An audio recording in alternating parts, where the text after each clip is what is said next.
সংবাদে আপনাদের স্বাগত। আজ ভোট যুদ্ধ নিয়ে আমি এসে পড়েছি মধুসূদন বসু। আমাদের সাথে আজ আছেন এই বিধানসভা নির্বাচনে মহেশতলা বিধানসভার প্রার্থী তৃণমূল প্রার্থী দুলাল দাস, আছেন বিজেপি প্রার্থী উমেশ দাস এবং সংযুক্ত মোর্চার সিপিআইএম প্রার্থী প্রভাত চৌধুরী। আমরা সবার সঙ্গে কথা বলবো। চলুন দেখে নেওয়া যাক বিধায়ক আগামী দিনে কোন ব্যক্তি বিধায়ক হচ্ছেন এবং রাজ্যে কোন সরকার আসছে, সমস্তটাই শুনব। তবে নজর রাখুন বঙ্গশ্রী সংবাদে। বিধানসভা ভোটে 2রা মে জানা যাবে জনগণের রায়, কিন্তু আমরা প্রত্যেক প্রার্থীর কাছে কাছে যাচ্ছি এবং প্রত্যেক প্রার্থীর মতামত নিচ্ছি, তাদের জানতে চাইছি তারা আগামী দিনে যদি সরকার গঠন করে তারা কি করবেন। আমাদের কাছে 3 প্রার্থী উপস্থিত, আমরা জেনে নেব তাদের কাছ থেকেই বেশ কিছু প্রশ্নের মাধ্যমে তারা কি বলছেন। প্রথমেই আমরা যাব দুলালবাবুর কাছে। আপনি একদিকে পুরপ্রধান, অপরদিকে বিধায়ক ছিলেন, আর উন্নয়নই আপনার হাতিয়ার। আপনি কি মহেশতলার সমস্ত কাজ সম্পূর্ণ করতে পেরেছেন? যদি না হয় তাহলে জয়লাভ করলে আপনার প্রথম কাজ কি হবে? দেখুন, অ্যাকচুয়ালি সব মানুষের যে সমস্যা, সব সমস্যাই একসাথে সমাধান করা যায় না। আস্তে আস্তে পার্টলি করে সমাধান করা হচ্ছে। আমাদের কাছে এখন সমস্যা হলো নিকাশি ব্যবস্থা এবং জল। এই দুটোই হলো আমাদের কাছে একটা সমস্যার কারণটা হচ্ছে আমরা পৌরসভাগতভাবে নিকাশি ব্যবস্থার জন্য যে টাকা খরচা হবে সেই টাকা আমরা খরচা করতে পারবো না। কারণ আমাদের যে ট্যাক্স কালেকশন হয় তার থেকে কর্মচারীদের 20% মাইনে দিয়ে যে টাকাটা থাকে, অন্যান্য কিছু কাজ থাকে, তাতে করে কি বলবো, 1 কিলোমিটার আপনার করা যাবে না, নিকাশি ব্যবস্থা ড্রেন করা যাবে না। তো সেই জায়গায় দাঁড়িয়ে এটা গভর্নমেন্টের প্রজেক্টের মাধ্যমেই আমরা করতে চেয়েছিলাম এবং একটা ডিপিআর করে 826 কোটি টাকা একটা ডিপিআর করে আমরা ইউপি2 গভর্নমেন্টকে দিয়েছিলাম। কিন্তু সেটা নির্বাচনের প্রায় শেষকালে 2014 এবং 2014 সালে এসে বিজেপি গভর্নমেন্ট, নরেন্দ্র মোদী সরকার ওই প্রজেক্টটাকে ক্যান্সেল করে দেয়। করে দিয়ে তারা বলে আমবুথের মাধ্যমে করতে হবে। হ্যাঁ, ঠিক আছে, আমবুথের মাধ্যমে করবে, সেটাকে স্ট্রং অর্ডার দেবে না, সেটা শুধু সয়ারেজ দেবে এবং তার জন্য আমাদের 100 কোটি টাকা দিয়েছে। তার কাজ 1 থেকে 10, 11, 12-এর ভিতরে হচ্ছে। তারও প্রায় 70% কাজ হয়েছে, 30% কাজ আমার মনে হয়নি। এবং এর ইউসি না দিলে পরে পরবর্তীকালে টাকা দেবে না। স্বাভাবিক ক্ষেত্রেই নিকাশি ব্যবস্থাটা হতে পারেনি এই কারণে। এবং আমরা ঠিক করেছি এবারে যে আমরা ক্ষমতায় এলে যদি আসি তাহলে আমরা নিকাশি ব্যবস্থাটা ফার্স্ট প্রেফারেন্স দেব। আর জল আপনারা জানেন, একটা 400 কোটি টাকা দিয়ে একটা জলের প্রজেক্ট হচ্ছে, এটা 1-1.5 বছরের ভিতরে সম্পন্ন হবে। তখন মহেশতলার মানুষের জলের প্রবলেমে ভুগবে না, এটাই করতে হবে। অন্যান্য বারের তুলনায় এবারের নির্বাচনের লড়াইটা হবে ত্রিমুখী, আপনি এটা কেমনভাবে দেখছেন?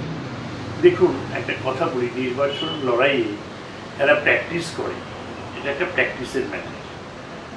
জনগণের কাছে যেতে হলে পরে কিছু সোশ্যাল ওয়ার্ক করতে হয়। তো এই যে দুজন আমার সঙ্গে যে প্রার্থী আছে তাদের সোশ্যাল ওয়ার্কটা কী আছে সেটা একটু ওনাদেরকে জিজ্ঞাসা করি। ওনাদের কোনো সোশ্যাল ওয়ার্ক নেই। অতএব ফার্স্ট পক্ষ, দ্বিতীয় পক্ষ কে হবে আমার কিছু বলার নেই। ওরা দুজনের সিদ্ধান্ত নিয়ে নিই কী করবে। প্রথম প্রতিপক্ষ কেউ নয় বলছেন তাহলে? না, প্রতিপক্ষ আমার কাছে ওরা দুজনে নির্বাচনে লড়ছে, দুজনই প্রতিপক্ষ। তবে কে ফার্স্ট হবে কে সেকেন্ড হবে ওরা ঠিক করবে, আমার প্রতিপক্ষ হিসাবে।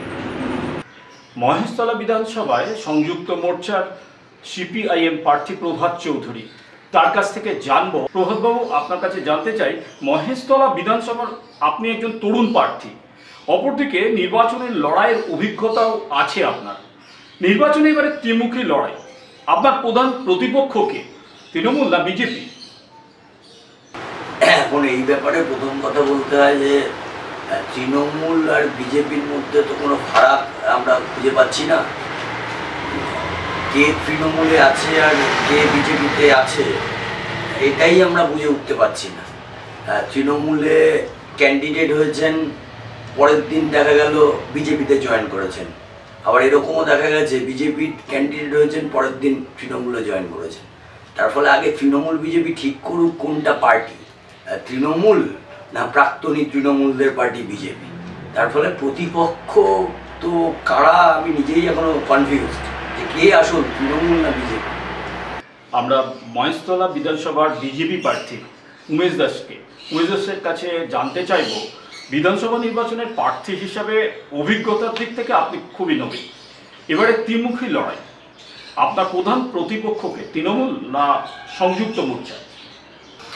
দেখুন, বিধানসভা নির্বাচনের আগে আমি তিনবার চিফ ইলেকশন এজেন্ট হয়েছিলাম। গত মহেশতলা উপনির্বাচনেও আমি চিফ ইলেকশনে ছিলাম এবং এটা জানেন চিফ ইলেকশনই মুখ্য ভূমিকা পালন করে একটা নির্বাচনের। সেই হিসাবে নির্বাচনের প্রাসঙ্গিক যে সমস্ত আমাদের চিন্তাভাবনা বা আলোচনা বা করণীয় কাজ, সেটা আমার পূর্বের অভিজ্ঞতা আছে এবং সেই অভিজ্ঞতাকে কাজে লাগিয়ে আমি নির্বাচন বৈতরণী পার করব। প্রধান প্রতিপক্ষ কে? আমার প্রধান প্রতিদ্বন্দ্বী এখন তো যেহেতু দুলাল ক্ষমতায় আছেন, উনি প্রধান প্রতিদ্বন্দ্বী, আর সংযুক্ত মোর্চার এখানে সেরকম কোনো ভূমিকা নেই। আমরা যাব দুলাল বাবুর কাছে। আপনাদের দলে আদি আর নব্যের মধ্যে একটা দলীয় কোন্দল মাথা চাড়া দিচ্ছিল, সেটা কি নির্বাচনে কোনো ফ্যাক্টর হবে? যুবর মধ্যে যে 2-3 ভাগ ছিল, সেটা নিয়েও কি কোনো আপনাদের কোনো ব্যবস্থা নিয়েছেন বা তাতে কোনো প্রভাব পড়বে বিধানসভা নির্বাচনে? না, আদি নব্য তো আমাদের একটু সেরকম দ্বন্দ্ব ছিল না, আমি জানি না, ঠিক আমার জানাও নেই। আদি নব্য বলে কিছু নেই। যুবদের মধ্যেও কিছুটা একটা অসন্তোষ ছিল। অসন্তোষ মানে কাজ না করলে অসন্তোষ, কাজ করতে হয়, কাজ করে করো এসে কাজে, এখন কাজ না করছে না, তা কি হবে? তাতে মানুষ বুঝে নেবে কার দ্বারা কাজ হবে, কারা কাজ করবে, এটাই হলো মানুষ। প্রভাতবাবু, আপনার কাছে জানতে চাই, দীর্ঘ লড়াই সংগ্রামের পর যদি জয়লাভ করেন, মহেশতলায় আপনার প্রথম কাজ কি হবে? অনেকগুলো কাজ। 2010-এ আমাদের বামফ্রন্টের পৌর ভোট চলে গেছে, বিধানসভাও হচ্ছে গিয়ে তৃণমূলের হাতে গেছে, এমপিও 2009 সাল থেকে তৃণমূলের। কিন্তু 2018-এ পার্টি আমাকে দায়িত্ব দিয়েছিল বামফ্রন্ট নির্বাচনে প্রতিদ্বন্দ্বিতা করার। 2021-এও পার্টি আমাকে এই দায়িত্ব দিয়েছে, বামফ্রন্ট দিয়েছে। সেইখানে মানুষের কাছে গিয়ে যে অভাব অভিযোগ, কালকেও বিস্তীর্ণ অঞ্চল জলের অভাবে মানুষ ভুগছেন। 26টা ওয়ার্ডের মধ্যে এমন কোনো একটা ওয়ার্ড নেই, আপনি যদি আপনার চ্যানেলে নিয়ে যান, ক্যামেরা নিয়ে যান, বিশেষ করে 4:30-5টা এরকম সময় দেখবেন গোটা মহেশতলার সব ওয়ার্ডে এমন কোনো ওয়ার্ড নেই যে আমি স্পেসিফিক করবো যেটা খুব ভালো। সেখানে হচ্ছে গিয়ে মানুষ একটা কথাই বলছে, জল চাইছি, জল পাচ্ছি না। তার ফলে এমএলএ তৃণমূলের, এমপি তৃণমূলের, পৌর বোর্ড প্রশাসক তৃণমূলের, তারপরেও মানুষ জলের কষ্টে অভাবে থাকবেন কেন? ন্যূনতম এইটুকুনি মানুষের পাওয়ার কোনো অধিকার নেই। তার ফলে অবশ্যই জলের এই সমস্যাটা হচ্ছে গিয়ে অবশ্যই আমাদের নজর দিতে হবে। বিহাল নিকাশি ব্যবস্থা, আপনি এটা জানেন, আপনি মহেশতলার মানুষ, আপনাদের চ্যানেলেও এরকম বিভিন্ন সময় আপনারা খবর পরিবেশন করার চেষ্টা করেছেন যে 26টা ওয়ার্ডে 5 মিনিটের একটা বৃষ্টি হলে একদম 1 হাঁটু জল। আমরা বামফ্রন্ট পৌর বোর্ড যখন একদম শেষ, যখন আমরা কয়েকটা মাস পেয়েছিলাম, আমরা সুয়ারেজ সিস্টেম করার চেষ্টাও করেছিলাম, ডাম্প স্টেশন করার চেষ্টাও করেছিলাম। তৃণমূল তখন এলো পৌর বোর্ডে, বললো সুয়ারেজ সিস্টেম করবো। আজকে 2021 সালে তৃণমূল বোর্ডকে তো জবাব দিতে হবে, তৃণমূলের এমএলএ এমপিদের তো জবাব দিতে হবে যে সুয়ারেজ সিস্টেম হলো কেন, এখনও মহেশতলার বিস্তীর্ণ অঞ্চল জলের তলে থাকছে কেন। বেআইনি পুকুর ভরাট, বেআইনি নির্মাণ, স্বাস্থ্য পরিষেবা নেই। স্বাস্থ্য পরিষেবা মানে হচ্ছে দিশারির সাথে মানুষের ট্যাক্সের টাকায় দিশারি নামক একটা প্রাইভেট কোম্পানিকে দিয়ে সুপার স্পেশালিটি হসপিটাল করা। সাধারণ মানুষের কী লাভ হচ্ছে? একজন সাধারণ মানুষ হঠাৎ করে যদি বিপদে পড়েন রাত্রিবেলা, কোথায় যাবেন? দিশারিতে যাবেন? কত টাকা দিয়ে তাকে দেখাতে হবে? একজন ডাক্তার দেখাবেন, কত টাকা দিয়ে দেখাতে হবে? তাহলে বাইরে আমি 200 টাকা দিয়ে প্রাইভেট প্র্যাকটিশিয়ান যারা আছেন, প্র্যাকটিস করেন, তাদের দেখাবে। কেন 500 টাকা 600 টাকা খরচা করে দিশারিতে গিয়ে হচ্ছে গিয়ে সাধারণ মানুষকে স্বাস্থ্য পরিষেবা নিতে হবে? তার ফলে স্বাস্থ্য পরিষেবার মিনিমাম ন্যূনতম প্রাথমিক যে স্বাস্থ্য পরিষেবা, সেই ব্যাপারটাও হচ্ছে গিয়ে আমাদের খুব দায়িত্ব নিয়ে নজর দিতে হবে। এবং সবচেয়ে বড় কথা হচ্ছে, মহেশতলার একটা বড় অংশের নতুন প্রজন্ম পড়াশোনা শিখেছে, পড়াশোনা করেছে, আনএমপ্লয়মেন্ট, কাজ নেই। কেন মহেশতলার মানুষকে বাইরে হচ্ছে গিয়ে কাজের জন্য যেতে হবে? কেন মহেশতলায় হচ্ছে গিয়ে 34 বছরে পশ্চিমবঙ্গে বামফ্রন্ট সরকার অনেক ভালো কাজ করেছে, অনেক ভালো কাজ করেছে, কিন্তু তারা বলেন, বিরোধীরা বলেন যে 34 বছরে কিছু করেনি। আর 34 বছরে কিছু করেনি, তাহলে আপনি তো 10 বছর পেলেন, তাহলে মহেশতলার মানুষকে, বেকার যুবকদের কেন এখন হচ্ছে যে বাইরে কাজের জন্য যেতে হচ্ছে? কেন মহেশতলার যুবকদের জন্য কাজের সংস্থান হচ্ছে গিয়ে করতে পারলেন না? যদি সত্যিকারের আপনারা মা মাটি মানুষের সরকার হয়ে থাকেন, কেন্দ্রীয় সরকারে আছে একটা দল, রাজ্য সরকারে একটা দল, কি করছে তারা? উইজার্সের কাছে জানতে চাইবো, নির্বাচনে জয়লাভ করলে মহেশতলায় আপনার প্রথম কাজ কি হবে? প্রথম কাজ হচ্ছে জল নিকাশি ব্যবস্থা। এটা ভয়ানক আকার নিয়েছে। জল নিকাশি ব্যবস্থা এরকম একটা জায়গায় আছে যে মানুষ এখনও পর্যন্ত, আমি বিভিন্ন জায়গায় কাজ করতে গিয়ে দেখছি, এখনও মানে প্রায় জলে ডুবিয়ে আমাকে যেতে হচ্ছে বিভিন্ন জায়গায়। মানে ভয়ানক সমস্যা আছে। আপনাদের ইশতেহারে একাধিক জনকল্যাণমূলক প্রকল্প রূপায়ণের কথা বলা হয়েছে। আপনি কর্মসংস্থানের লক্ষ্যে এলাকার কোন কোন শিল্পগুলোর উপর নজর দেবেন? মহেশতলা তো মূলত বাটা জুট ইন্ডাস্ট্রি, যেখানে 14 থেকে 16,000 লোক কাজ করতো, আজকে সেখানে 1200 লোক কাজ করে। আজকে প্রচুর কর্মসংস্থান ওখানে হতে পারে। পাশাপাশি বাটা কর্মসংস্থানের এই কোম্পানিকে সামনে রেখে অনুসারী শিল্পও হতে পারে। এবং এখানে দীর্ঘদিন ধরে কোনো ইনফ্রাস্ট্রাকচার নেই যে ইয়ে করার জন্যে, কিন্তু যে কারণে আমরা রাস্তাঘাট সেরকম পরিকাঠামো নেই, জলের সেরকম পর্যাপ্ত পরিমাণে সেভাবে ব্যবস্থা নেই, যার জন্য অন্যান্য শিল্পগুলো এখানে আসতেও চায় না। জায়গা প্রচুর আছে, যদি সেরকম পরিস্থিতি হয় অবশ্যই এখানে নতুন শিল্প গঠন করা হবে। আমরা যাব দুলালবাবুর কাছে। কাজ করতে গিয়ে প্রশান্ত কিশোর অর্থাৎ পিকে, আপনাদের উপদেষ্টা, তার চাপে কি কোনো অসুবিধা হয়েছিল? বহু বিধায়ক আপনাদের বিজেপিতে চলে গেছে, তারা মুখ খুলে বলেছেন যে পিকের নাম উল্লেখ না করলেও চাপ সৃষ্টির ফলে তারা চলে গেছে। আপনার ক্ষেত্রে কি সেরকম কিছু ঘটেছে? না, আমার কোনো প্রবলেম নেই, এ ব্যাপারে আমার কোনো প্রবলেম নেই। প্রভাতবাবু, আপনার কাছে জানতে চাই, সিঙ্গুরে এবং নন্দীগ্রামের সত্যটা সামনে আসতে আপনাদের লড়াইয়ে কি কিছুটা অক্সিজেন পাচ্ছেন বলে মনে হচ্ছে? এটা তো 2011 সালে সরকার পরিবর্তনের পর মিডিয়াকেও হচ্ছে গিয়ে আমাদের প্রাক্তন মুখ্যমন্ত্রী বুদ্ধদেব ভট্টাচার্য বলেছিলেন সাক্ষাৎকারে যে সত্য একদিন সামনে আসবে। আমি ওইটা বলছি না, আমি শুধু বলছি যে তৃণমূল নেত্রীর ক্ষমা চাওয়া উচিত এবং সদ্য তৃণমূল থেকে হচ্ছে গিয়ে সার্ফ ডিটারজেন্ট পাউডার যে দলটা হয়েছে, যত হচ্ছে নারদা সারদার সাথে যুক্ত তৃণমূলে, তাদের সব বিজেপি হচ্ছে শেল্টার দিচ্ছে। একইভাবে কয়েনের এপিট আর ওপি দুজনেরই ক্ষমা চাওয়া উচিত। মুখ্যমন্ত্রীর ক্ষমা চাওয়া উচিত, শুভেন্দুবাবুদের ক্ষমা চাওয়া উচিত, পশ্চিমবঙ্গের মানুষের কাছে, বামপন্থীদের কাছে ক্ষমা চাইতে হবে না, বুদ্ধদেব ভট্টাচার্যের কাছে ক্ষমা চাইতে হবে না, ক্ষমা চাওয়া উচিত মানুষের কাছে। কেন 10টা বছর মানুষকে অন্ধকারে রাখলেন?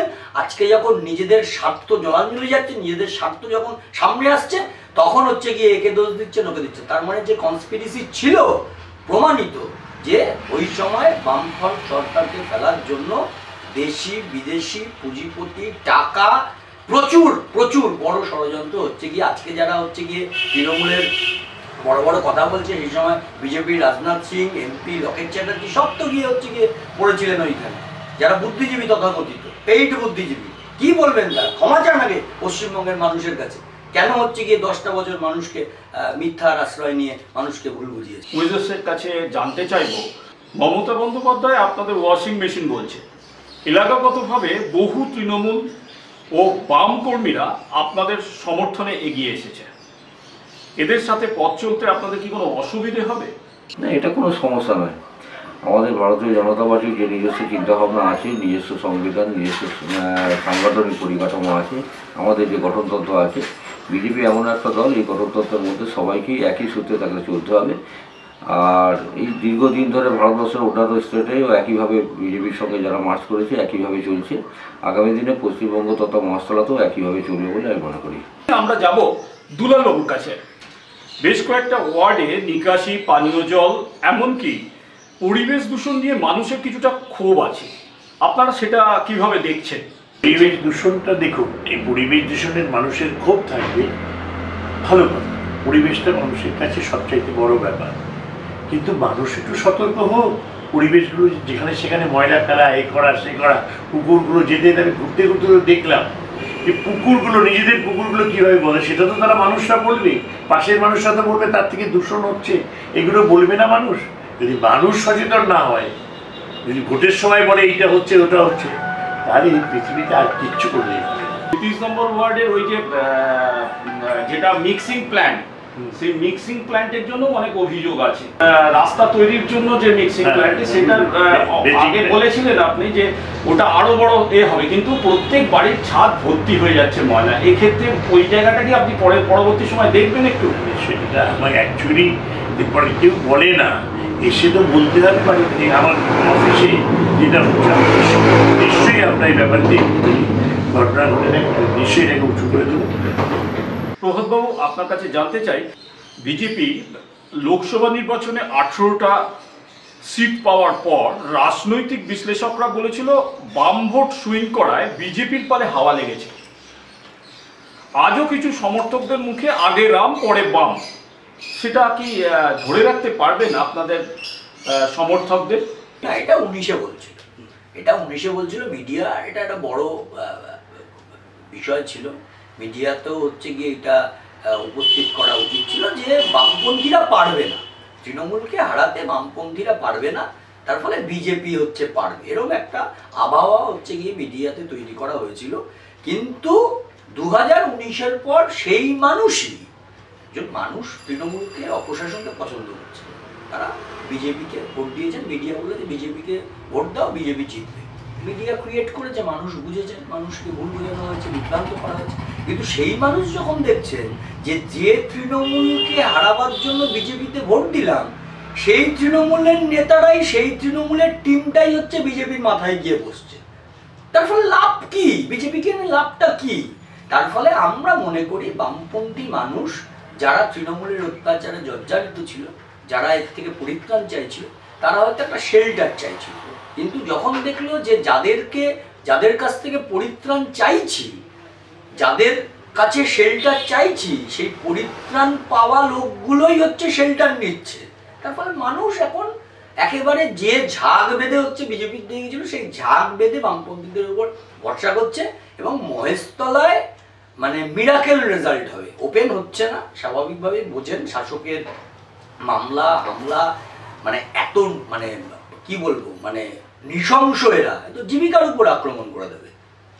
তার ফলে একটা বড় অংশের মানুষ যারা হচ্ছে ভুল বুঝে বা ভুল করে ওদিকে বিজেপিতে গেছিল, তারা সবাই সবাই। এবং আমি আপনাকে বলছি, বিজেপির দেওয়াল লিখছে কিছু টাকার জন্য, সেই ছেলেটিও হচ্ছে গিয়ে আমাদের পক্ষে বলতে। উইজার্সের কাছে জানতে চাইব, লোকসভা নির্বাচনে 18টা সিট আপনারা পেয়েছিলেন, বিশ্লেষকরা বলেছিল বাম ভোট সুইং করায় এই ফলাফল দেখা যায়, সেটা কি ধরে রাখতে পারবেন বামেদের সেই ফলাফল? অবশ্যই বামভোট তো আরও গত লোকসভা ইলেকশনে যা আমরা বামপন্থীদের ভোট পেয়েছি, এই নির্বাচনে আমার মনে হয় যে তার ডবল ভোট আমরা পাবো। কারণ মানুষ একটা গণতান্ত্রিক সরকার চাইছে। এখানে যেহেতু তৃণমূলের মধ্যে কোনো গণতন্ত্র নেই, বামপন্থীরা গণতান্ত্রিক বেশ পার্টি, ওরা চাইছে যে একটা গণতন্ত্র ফিরে আসুক, তারপর গণতন্ত্রের লড়াই হবে। আমরা যাব দুলালবাবুর কাছে। খাওয়া দাওয়া নিয়ে কোনো রুটিন আছে নাকি যখন তখন যেভাবে চলছে সেভাবেই চালাচ্ছে? সম্ভব পারছি সেভ করেই আমি করছি যতটা সম্ভব, কিন্তু সবটা যে সম্ভব নয় বুঝতেই পারছেন। প্রচুর মানুষের ভিড় হচ্ছে, নিচে মিটিংয়ে প্রচুর ভিড় হচ্ছে, মানুষের যে হাত মেলাতে চাইছে, আমি হাত মেলাই না, নমস্কার করি, বলি দূরে থাকুন, আপনিও সেফ থাকুন, আমিও সেফ থাকি, হাত মিলিয়ে কোনো লাভ নেই। জয়ের ব্যাপারে তো আপনি অনেকটা এগিয়ে, সেক্ষেত্রে আপনার নিজের মন থেকে কি মনে হচ্ছে, কতটা সুনিশ্চিত আপনি? দেখুন, কথাটা হচ্ছে ভোট দেবে মানুষ। আমি কাজ করেছি গত প্রায় 12 বছর চেয়ারম্যান হিসাবে কাজ করেছি, আর 3 বছর আমি পৌর বিধায়ক হিসাবে কাজ করেছি। তো সেই জায়গায় আমি যা করেছি, আমার মোটামুটি যেটুকু নিজের তুষ্টি, সেই তুষ্টি অনুযায়ী বলতে পারি যে যা কাজ করেছি তাদের মানুষ আশা করি সমর্থন করবে এবং সাড়াও পাচ্ছি।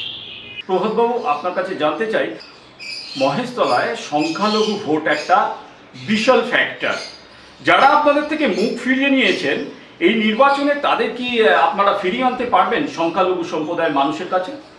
দেখেন, এটা তো শুধু সংখ্যাগুরু না, সংখ্যালঘু সংখ্যাগুরু সব অংশের মানুষের উপরই তৃণমূল সরকার আর দিল্লির বিজেপি সরকার একইভাবে, কারণ গ্যাসের দাম বৃদ্ধি পাচ্ছে, পেট্রোল ডিজেল কেরোসিন তেলের দাম বৃদ্ধি পাচ্ছে, ওষুধের দাম বৃদ্ধি পাচ্ছে, বিদ্যুতের দাম লাফিয়ে লাফিয়ে বাড়ছে। এখানে তো সংখ্যা গুরু বা সংখ্যা লঘু উভয় সম্প্রদায়ের যে গরিব খেটে খাওয়া মধ্যবিত্ত মানুষ, তারা তো দুজনেই এফেক্ট হচ্ছে। তার ফলে সবাই সবাই গোটা রাজ্যে যেরকম বুঝতে পারছে, মহেশতলাতেও সব অংশের মানুষ বুঝতে পারছেন যে এই দুই সরকার, 10 বছরের তৃণমূল সরকার, 7 বছরের বিজেপি সরকার, এরা শুধু মিথ্যা প্রতিশ্রুতি দিয়েছে, শুধু এই থেকে এই দল থেকে ওই দল, এই দলে করাপশন করে ওই দলে করাপশন করছে, ওই দলের নেতা স্ত্রী হচ্ছে গিয়ে নিজেকে বাঁচাতে ওই দলে যাচ্ছে, ওই দলের ভাই ওই দল থেকে ওই দলে যাচ্ছে। পশ্চিমবঙ্গের মানুষ মেনে নেবেন না এই অপসংস্কৃতি, পশ্চিমবঙ্গের মাথা হেট হয়ে যাচ্ছে গোটা রাজ্যের কাছে। তার ফলে সংখ্যালঘু সংখ্যাগুরু একটা বড় অংশের মানুষ, জমায়েতে আমরা যখন প্রার্থী প্রচারে ওয়ার্ডে ওয়ার্ডে যাচ্ছি, জনসমর্থন তো ওখানেই বোঝা যায়। তার যদি 50% রিফ্লেকশন ভোটের বাক্সে হয়, তাহলে তো বিপুল ভোটে আমাদের ওয়েজেসের কাছে জানতে চাইব, মহেশতলা সংখ্যালঘু ভোট একটা ফ্যাক্টর। আপনি কি মনে করেন যে সংখ্যালঘুদের আপনারা টানতে পারবেন, মানে সংখ্যালঘু ভোট আপনারা পাবেন? অবশ্যই বহু সংখ্যালঘু আছে যারা আমাদের সঙ্গে রাস্তায় নেমে কাজ করছে, এবং তাদের মধ্যে মাননীয় দুলালবাবুর প্রতি যে বিদ্বেষ আছে, সেই বিদ্বেষটা মানুষ মানে করছে, বিজেপির প্রতি তারা স্বতঃস্ফূর্তভাবে সমর্থন করছে। মহেশতলায় দূষণ একটা ফ্যাক্টর, 35 নম্বর ওয়ার্ড আপনার এলাকায়, এছাড়াও বহু জায়গায় পুকুর ভরাট হচ্ছে। আগামী দিনে যখন বিধায়ক হিসাবে আসবেন, সেগুলো কি রুখতে পারবেন?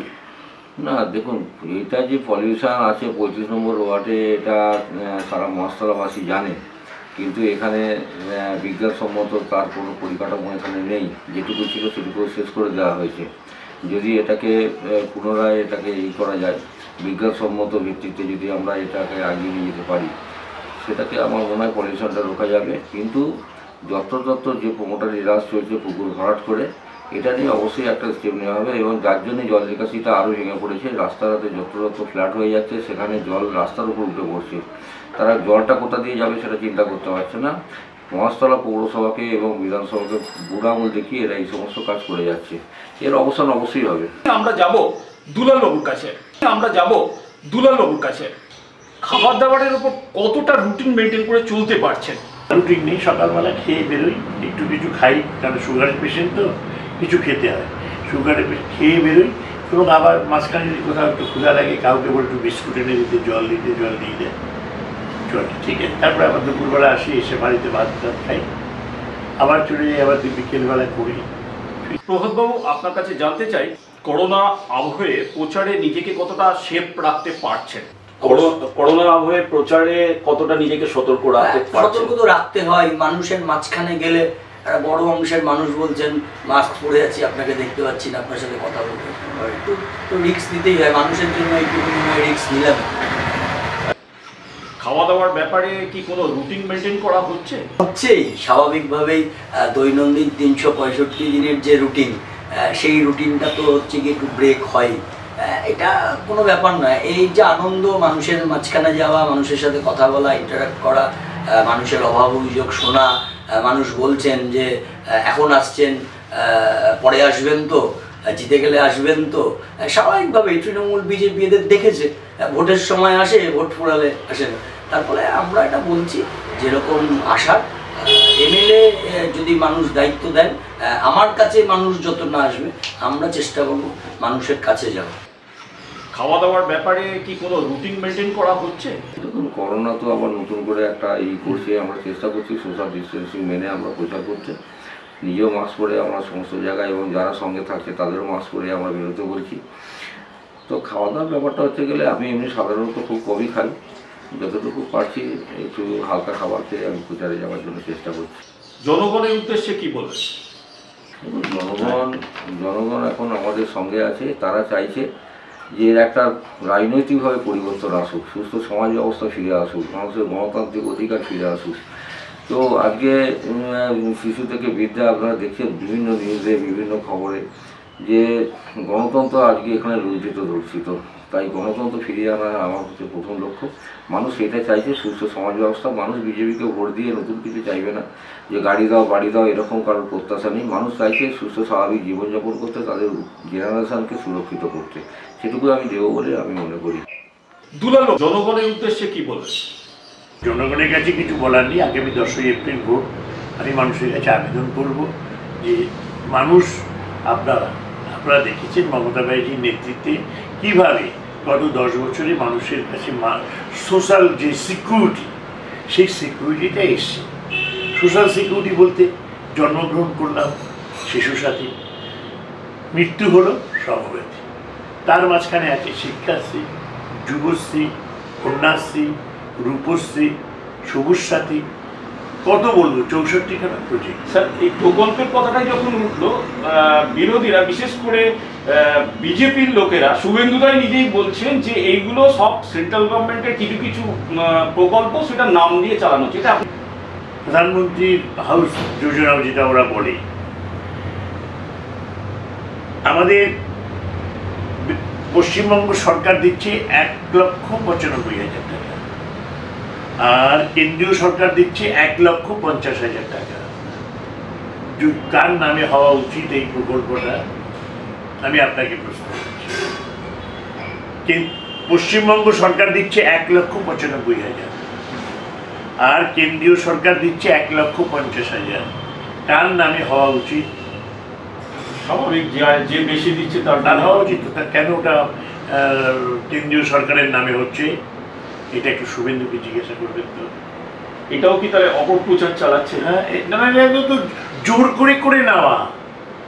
আজকে ভাবুন, ছত্রধর মাহাতোকে কয়েকদিন আগে ছেড়ে দিল, কেন্দ্রীয় সরকারের মনে হয়েছে ছত্রধর মাহাতোকে ধরতে হবে, ওদের এখানে নির্বাচনটা করতে, ছত্রধর মাহাতোকে এনআইকে দিয়ে অ্যারেস্ট করিয়ে নিল। তো গায়ের জোরে চলছে সব, নির্বাচন কমিশনকে দিয়ে যা খুশি তাই করা হয়েছে। আগে আমরা নির্বাচনগুলো করেছি, নিয়ম ছিল যে বুথের বা আশেপাশের বুথ থেকে লোক নিয়ে আপনি বুথ এজেন্ট বসাতে পারবেন। এটা উঠিয়ে দিল বিজেপির সুবিধার্থে, তাদের এজেন্ট পাওয়া যাচ্ছে না, তার সুবিধাতে তারা উঠিয়ে দিল, দিয়ে যেখান থেকে খুঁজে সেখান থেকে সে লোক বসাতে পারবে। কিন্তু কেন্দ্রীয় সরকার কোথায় কি করেছে একবার ওদেরকে জিজ্ঞাসা করুন তো, বিজেপির লোকদের কাছে। 2014 সালে ক্ষমতায় এসে মমতা ব্যানার্জি শিশু সাথী করেছে, কন্যাশ্রী করেছে, সমব্যাথী করেছে, রূপশ্রী করেছে। তোমাদের এরকম মানুষের জন্য, সামগ্রিক মানুষের জন্য যে কাজগুলো সেগুলো দেখাও, আর তোমরা বলো যে কোনটা কার কাছ থেকে কে নিয়েছে। আজকে স্বাস্থ্যসাথী যেটা মমতা ব্যানার্জি করেছে অল পার্সেন্টের জন্য, আর বিজেপি যেটা করেছে কি নামটা, আয়ুষ্মান ভারত, ঠিক আছে। সেখানে যার টিভি আছে, যার ফ্রিজ আছে, যার ছাদ দেওয়া বাড়ি আছে, যার মোটরসাইকেল আছে, এই ধরনের লোকেরা পাবে না। তাহলে কতজন লোক পাবে, কত পার্সেন্টেজ লোক পাবে হিসাব করুন না। হিসাব করে মানুষকে বলুন, এগুলো কিন্তু বলা দরকার। মমতা ব্যানার্জি অল সবাইকে দিয়েছে, তার কোনো ইয়ে নেই, ইনকামের কোনো বার নেই। কোনটা ভালো, কোনটা চান, কিন্তু তো অনেক লোকই পাবে না। পশ্চিমবঙ্গে এখন মমতা ব্যানার্জিকে দরকার, এবং মমতা ব্যানার্জি ফিরে আসুক, আমি সেই আবেদন করি। আমি ফিরি কি না ফিরি আমি সেটা জানি না, তবে যে যার হাতে উন্নয়নের ঢেউ চলছে, সেই ঢেউটা যেন বন্ধ হয়ে না যায়, এটা পশ্চিমবঙ্গের মানুষের দরকার। জনগণের উদ্দেশ্যে কি বলবেন? একটা সুযোগ, মহেশতলা যে সুযোগ এবার এসছে, একটা সুযোগ। আপনারা 10 বছরের তৃণমূলকে দেখেছেন, আপনারা 7 বছরের বিজেপিকে দেখেছেন, এই দল থেকে এই দল, ওই দল থেকে এই দল। আমি শুধু বলবো তৃণমূল প্রার্থীকে জেতালে তৃণমূল প্রার্থী তৃণমূলে থাকবেন তো, বিজেপিতে চলে যাবেন না। আপনি বিজেপিকে যদি জেতান, ধরে নিলাম জিতে গেল, উনি বিজেপিতে থাকবেন তো, উনি তৃণমূলে চলে যাবেন না। সংযুক্ত মোর্চার প্রার্থীকে আপনি যদি সুযোগ দেন, আপনার রায়কে মর্যাদা দেবে, আপনার রায়কে সম্মান জানাবে, হাটে বাজারে বিক্রি হবে না, এবং মহেশতলার মানুষের ন্যূনতম যে চাহিদাগুলো, ন্যূনতম সেই চাহিদাগুলোর ব্যাপারে 100% স্বচ্ছতার সাথে পাশে দাঁড়াবার হচ্ছে গিয়ে আমরা চেষ্টা করব, আমি চেষ্টা করব। তার ফলে আপনাদের কাছে আমার একটাই অনুরোধ, আপনারা একবার অন্তত 5টা বছরের জন্য সুযোগ দিয়ে দেখেন আমি বিশ্বাস করি আমি আপনাদের হতাশ করব। আপনারা দেখলেন ভোট যুদ্ধ, আর এই ভোট যুদ্ধে মহেশতলা বিধানসভার প্রাক্তন বিধায়ক এবং বর্তমানে তৃণমূল প্রার্থী দুলাল দাসের বক্তব্য, তার পাশাপাশি সংযুক্ত মোর্চা যিনি গতবারে দুলাল বাবুর কাছে হেরে গেছিলেন, সেই প্রভাত চৌধুরী আবার ক্যান্ডিডেট হয়েছেন। তিনি কি ভাবলেন বা কি ভাবছেন, আগামী দিনে কারা সরকার গঠন করবে, তার কাছ থেকে নিশ্চয়ই বিস্তারিত জানতে পারলেন।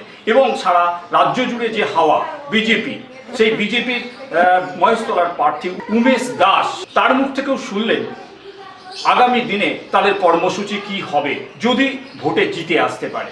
প্রত্যেক প্রার্থীর মতামত তাদের নিজস্ব, এর মধ্যে আমাদের কোনো দায়বদ্ধতা নেই। আমরা চাই সমস্ত মানুষের কাছে বঙ্গশ্রী সংবাদ আরও সম্প্রচারিত করতে, যাতে ঘরে বসে তারা প্রত্যেক প্রার্থীর মুখের কথা শুনতে পারে। আজকে এই পর্যন্ত, আবার দেখা হবে ভোট যুদ্ধ নিয়ে। সবাইকে নমস্কার জানিয়ে আজকে আমাদের এই ভোট যুদ্ধ অনুষ্ঠান শেষ করছি। নমস্কার।